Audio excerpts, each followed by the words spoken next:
Let's turn our Bibles this morning to Psalms chapter 135, verse 6. Psalms 135, verse 6. Whatsoever the Lord pleased, that did he in heaven and in earth, in the seas and all deep places. In NIV version it says, the Lord does whatever pleases him in the heaven and on the earth, in the seas and all their depths. The Lord wants to tell you this morning that I will do what pleases me concerning you. Amen. Turn to the person next to you and shake their hand and say, I will do what pleases me. How was the reaction? Did they stare at you because you said, I will do what pleases me? You know, when we say, I will do what pleases me, it will be like very rude word. I will do what pleases me. You know, I will always do wrong things when I say this. I will always do what pleases me. When I do what pleases me, that will not be a pleasing thing for God. Amen? You know, nowadays the parenting has become so much tough for the parents that they come and say that, sister, you know, my son, when I said, don't do this, he said, Mommy, you just keep quiet. I will do whatever I want. That's what they say, right? But that is not the thing here, you know. The Lord is saying, I will do what pleases me. And nowadays, so many things are happening in our country, in our Tamil Nadu, and everybody is doing whatever they like. And there is so much confusion in the state, yes? So everybody is doing their things which they are doing, and that is how it will be like when they do something that they like. It will be a confusing thing. But it is not that kind of thing here in this morning. God is saying that I will do what pleases me concerning you. Today when God say that word, you know, He is the God who does whatever pleases to me in my concern. You know, He always concerned and pleased to do good and bring His blessing in my life. What are the things that pleases God, you know? God is very much pleased to bring prosperity in our life. Amen? How many of you believe that? God is pleased to bring His deliverance in my sickness. You know, God is always pleased to crown me with all His goodness. You know, He takes pleasure in blessing us all the time. The Word of God says in Psalms 35:27, let the Lord be magnified which has pleasure in the prosperity of His servant. And what does the Lord take pleasure?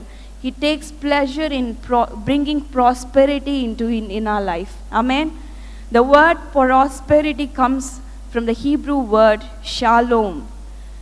What do we know when we say shalom? Shalom is, translated as peace most of the time. And that's what we know.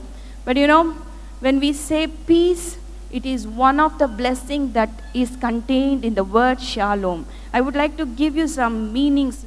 Shalom, tells. Shalom means completeness. And shalom means safety. Shalom means soundness, welfare, health, prosperity. And as we all know, it's peace, quietness, and contentment. It means peace in friendship and fellowship, relationship with God and man. All these things are contained in the one word shalom. The God who says, I will do what pleases me, He's saying this morning, I will give you shalom in your life. How many of you happy with this morning with that? God is saying, I will give you shalom. I will take pleasure in giving you shalom. Today you might be, seated in this place. You might be sick. But, the Lord is saying this morning, I take pleasure in giving you my health. Shalom means health. So He is telling you that He will give you health. And you might be sitting in this place like, in empty-handed. You might be having nothing in your bank account. You might be having nothing. You might be in a big need this morning. But the Lord is saying, the Lord who is pleased is saying that I will give you my prosperity. I will give you completeness in your life. I take pleasure in blessing you with a life that is complete in His blessings. When will the Lord does what pleases Him concerning me? When I please God. When I do what pleases the Lord, He does good thing in my life. Most of the time in our lives, we have been living pleasing ourselves pleasing other people around us. But today the Lord is saying, I will do what pleases me concerning you when you please in what you do. When you please the Lord in what all the things that you do. I would like to give you an example. In Genesis chapter 39, we see Joseph. Joseph was a man who pleased God, and that is the reason the Lord accomplished that pleased him concerning Joseph. I would like to show you some 3 things that how we can please God. The first thing is being spiritual minded. When we are being spiritual minded, we can please God. In Romans chapter 8, verse 6 to 8, it says, I would like to read it in ERV version. Romans chapter 8, verse 6 to 8, it says like this: if your thinking is controlled by your sinful self, there is spiritual death. But if your thinking is controlled by the Spirit, there is life and peace. Verse 7, it says, why is this true? Because anyone whose thinking is controlled by their sinful self is against God. They refuse to obey God's law, and really they are not able to obey it.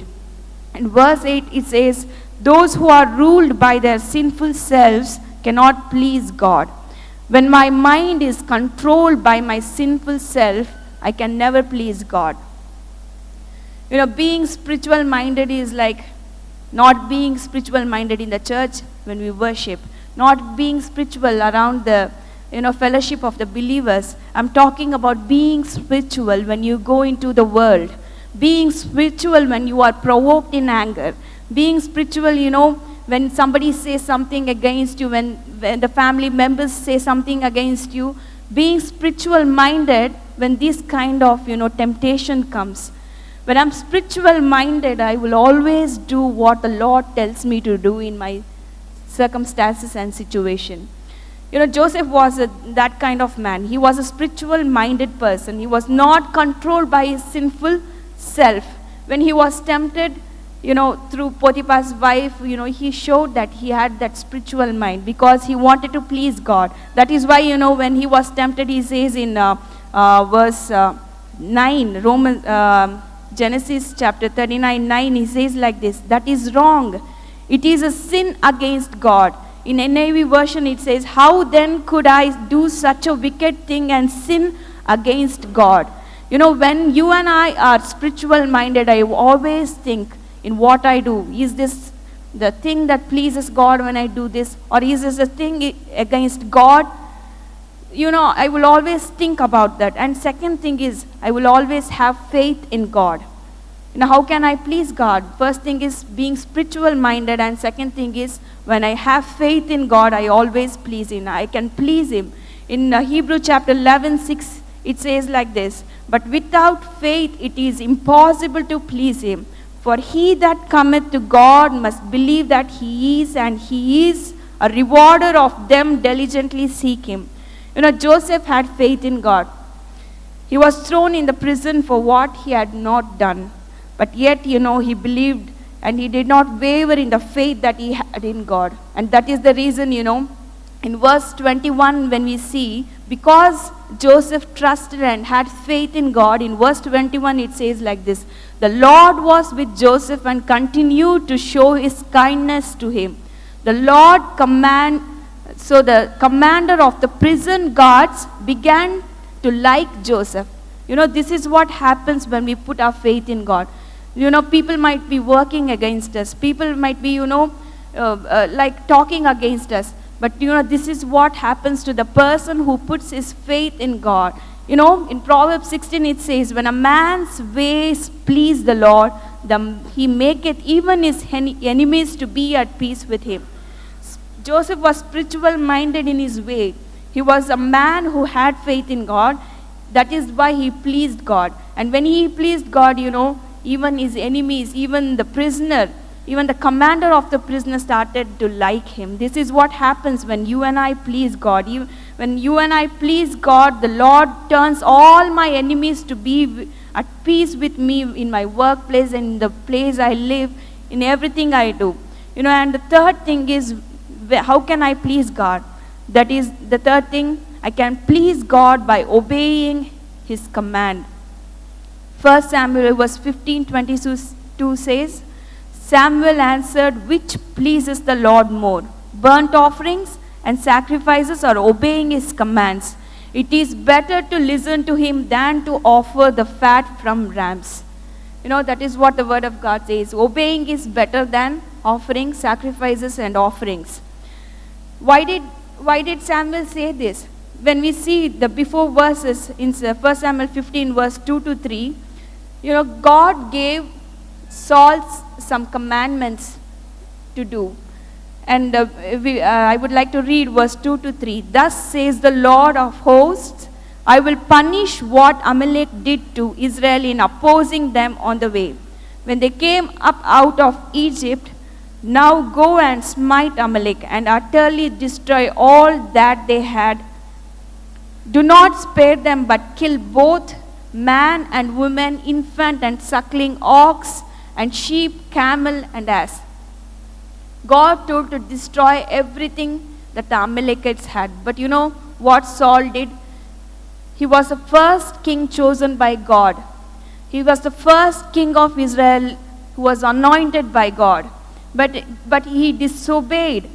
And in verse 9 we see that with Saul and the people spared Agag and the best of the sheep and of the oxen and of the fatlings and the lambs and of all that was good, and would not utterly destroy them.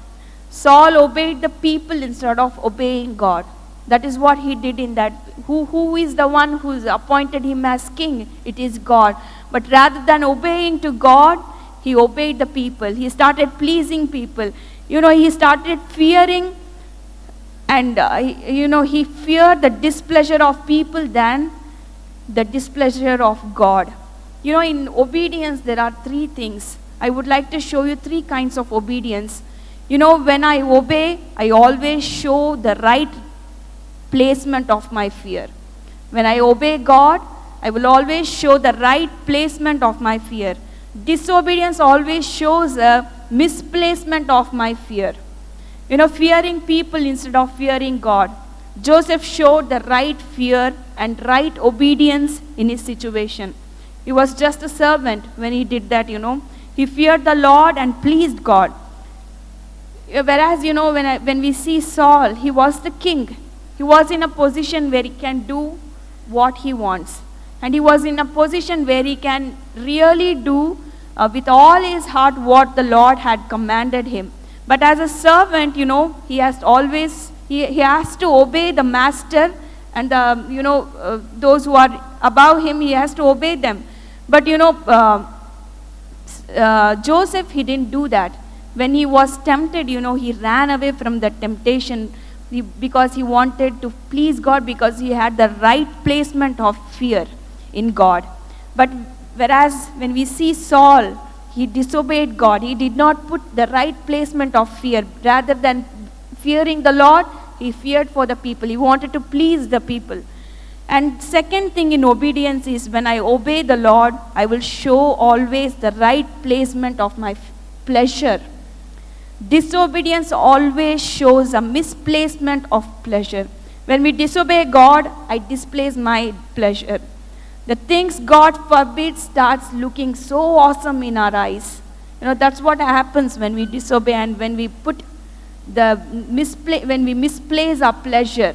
All the things that God has forbidden starts looking so wonderful in our eyes. And that is what happened with Saul and his soldiers. In verse 19, when Samuel asked Saul, why did you not obey the voice of the Lord? Why did you swoop on the spoil and do what was evil in the sight of the Lord? Samuel is asking, when Samuel said swoop on the spoil and do what was evil in the sight of the Lord, he implied this.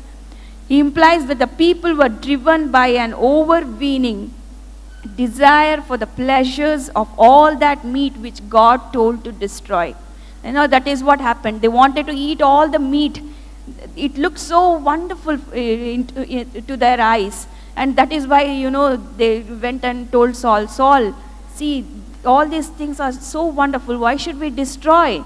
We can just give sacrifice to the Lord, and then they can eat them.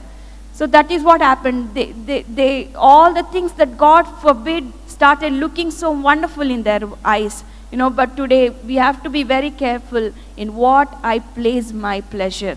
Joseph showed the right placement of his pleasure, and that is the reason he obeyed and pleased the Lord. And the third kind of obedience is when I obey God, I always put the right placement of praise will be there. Disobedience always shows the misplacement of praise. When Saul had defeated the Amalekites, the first thing he did was build himself a monument. And that is what he did. He started to build himself a monument. In verse 12 it says, "It was told Samuel, Saul came to Carmel, and behold, he set up a monument for himself." We see in this verse that evidently Saul was more interested in getting a name for himself than giving or making a name for God through careful obedience to his word. He had misplaced the praise from God to himself. God chose Saul as a king, king for Israel, when he was in the smallest tribe, the tribe of Benjamin, and from the least of the families of his tribe. God has this morning chosen us. He is the Lord who has appointed us in the place where we are, working this morning. And He is the God who does everything for us. And am I giving the right praise that God, deserves in our life? Saul, he is the one who was appointed by God. But Saul was not content with the glory of God and the honor of being His chosen king. And he wanted, his own glory and his own praise. And so he did things on his own way. And this morning, I want you to, think about yourself. You ask yourself a question. Today, am I in a position to put the right obedience in my life? Am I in a place where I am misplacing my fear? Am I in a place where I'm misplacing my pleasure? Am I in a place where I'm misplacing the praise that belongs to the Lord? The Lord says this morning, I will do what pleases me concerning you when you please me. And as we saw, how can I please God? When I'm spiritual minded, I can please God. When I have faith in God, I can please God. I can please God by obeying His word. In obeying, we saw three things. One is putting the right placement of fear. And second thing is putting the right placement of my pleasure. And putting the right placement of praise that belongs to God. When I do all these things, the Lord is very much pleased and takes pleasure in bringing prosperity and life's complete blessing into our lives. Amen. How many of you believe that this morning? Lord, you have a wonderful things for me in my life. The Lord is always takes pleasure in bringing prosperity into my life. Amen. Let's all stand to our feet and pray this morning.